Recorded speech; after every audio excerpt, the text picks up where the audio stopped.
back to the SA Sports Show. The World Cup Lacrosse has just been run and won. And the Aussies, once again, up there. Yeah, we're up there. Right up there again. Yeah. But it's a popular sport. It is a popular sport. 30 countries. 30 countries are represented in that, which is quite unbelievable. But a couple of them are, well, I don't know. I went through them and I thought, well, who the hell is that? I didn't know that one. But joining us from SA Lacrosse, a man who's been... well, I think you've coached everywhere, mate. I think you've everywhere. Done... Tony Watts, thanks for joining us, mate. There's a few colours in the closet at the moment. I was talking about that the other day, and been head coach at a few, and with South Australia and Aussies, and so... You could have got confused on the Saturday morning, couldn't you? Oh, hang on, who am I coaching today? Yeah, don't worry. About 6 Guernseys. Every time I get out, someone goes, you can have a collection, aren't you? It is, isn't it? And of course, mate, we've met before. You were down at the Port Adelaide... Port Footy Club. I was a chef down there for many years, from 97 to 2001, I think. So just as the power came in, which was a... And I was having, before we get on to the World Cup, I was having a look at your resume, which is, it took me about an hour and a half to get through. Unbelievable. Just quietly. But, mate, you've been around a bit. Like, when I say be around a bit, hotels. Yeah, I was a chef for 20 years. Stand-up comedy club. Stand-up comedy for 15 years. I want to know more about that. Yeah, come on. Stand-up comedy. I ended up being in a kitchen and me and one of the boys in the kitchen were doing some songs one day, and a bloke comes in. He says, "There's a thing on at Laughing Gas. Put a show up. You can win $50." And we thought he was serious. Yeah. So we created this thing called Filet Mignon. I was Filet, and the other chefs was Mignon. We did songs in the kitchen. Anyway, we come runner-up in Triple J's Raw Comedy, and then we opened a little comedy club, to which Jace then moved to Queensland, and I went, well, I'm by myself here. I can't do it by myself, and just started talking absolute trash. And Dad said, if you talk shit, you'll never get paid anything, and he was wrong. Yeah. So did you pitch any of my lines? Every one of them. I mean, how do you think I made my career? They say what you've got to do is take what someone is really good is doing and just make it your own. Did you find that helped your coaching, your little quick one-liners, just to take a little bit of pressure off? The funny thing is, I was a chef for 20 years, and then I moved into sales, which has really helped the sales.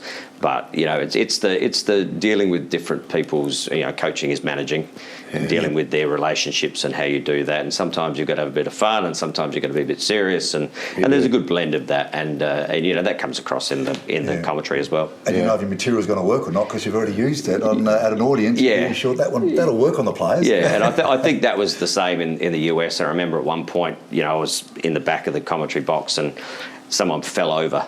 And I have this little saying, the grass monster just grabbed his leg and pulled him down. You know, he fell over by himself, and the Americans just turned around and went, the what? Yeah. Anyway, you know, those little Tonyisms. But it is I think that's a skill in commentary, that if you can lighten it up a little bit, just a fraction, and no need to go berserk, people will listen.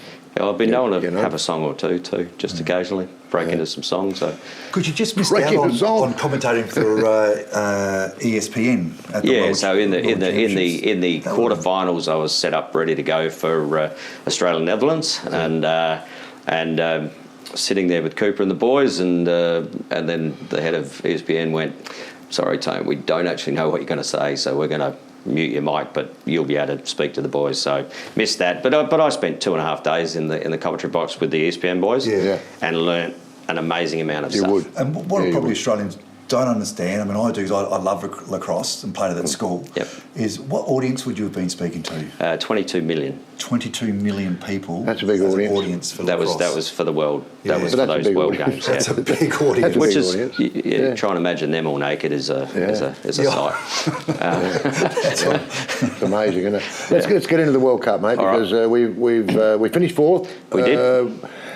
We've had it's not our best, but that's about where we've been for the last whatever. The last 3 World Cups we've finished fourth. We've basically played the Haudenosaunee, which is the Iroquois Indigenous team, which is the creators of the game. They're always really fun to watch, not so much to play against, because they do things that they're born with the stick, and that's their religion as a whole. Mate, just explain that, because you know I was going through the countries. It's 30 countries, and I'm going through. I came across this one and gone, whoa, hang on a minute.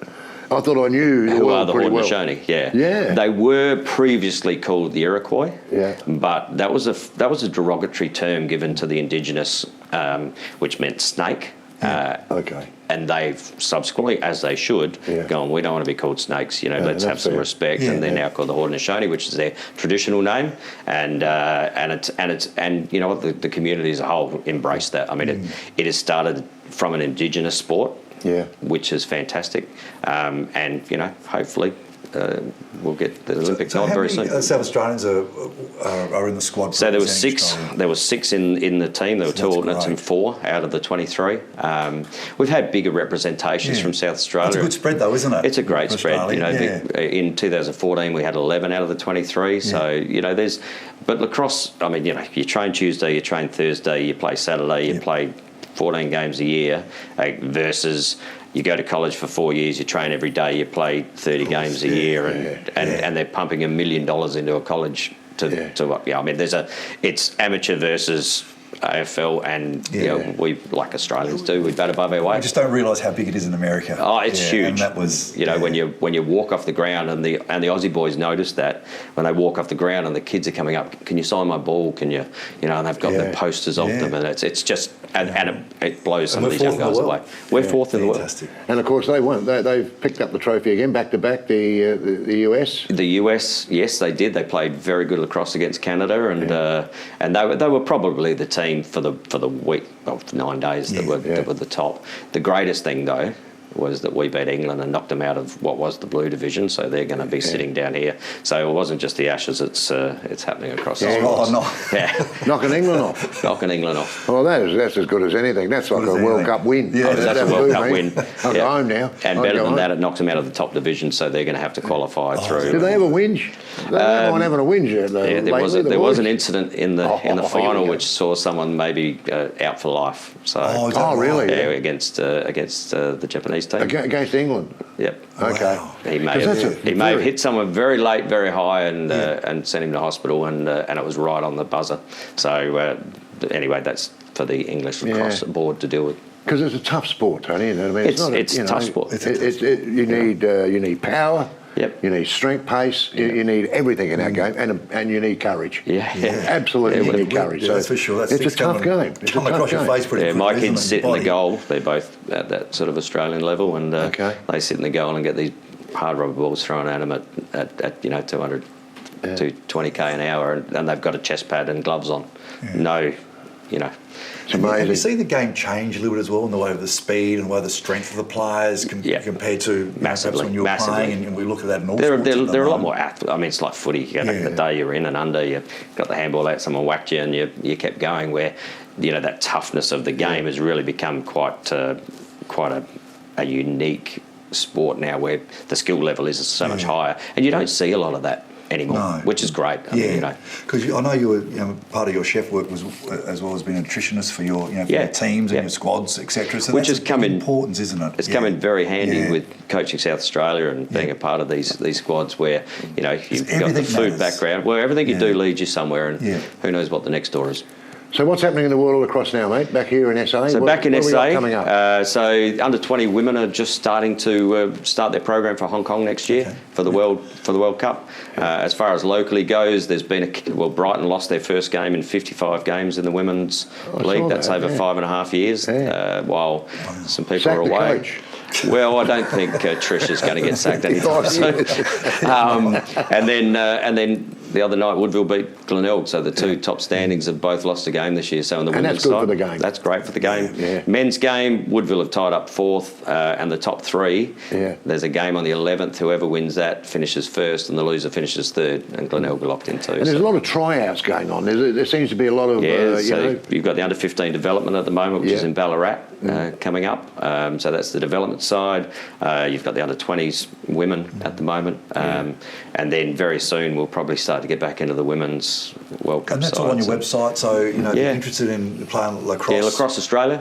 Lacrosse Australia. I know it was a very strong sport at the school I went to, and still is now, and hence why Woodville are a pretty strong club. Well, that's where I am at the moment. I've gone out there with Craig Chicker, who was a good mate of mine, and we coached South Australia together. So Lacrosse Australia, you can find out where the local. Yeah, Lacrosse Australia website, Training. or locally at Lacrosse South Australia. Fantastic. Well, it's certainly gaining in popularity. I think there was over close to 20,000 at that final. Yeah, it was US great. and Canada. And 27 degrees, and it's the only time I've come back and peeled in July. Really? Yeah, beautiful. Yeah, I wonder where you got the tan from, mate. Yeah, for sure. Well, you've been out there in the old sunbaking. Good on you, mate. Thanks for joining us. Really good to catch up again as well. Yeah, no, great. And good luck with lacrosse. Great. And you know, if you're looking for a sport that, well, it's a little bit different to me. I've always liked it. I've always thought to watch. It's a very, very good sport. But it's something that if you want to have a crack at, then get on the website, get on the SA Lacrosse website, and get down and have a try out. That's the best way to do it. Thanks again for coming in, mate. Really appreciate it. Thanks. We'll be Thanks, back with David. more in just a moment.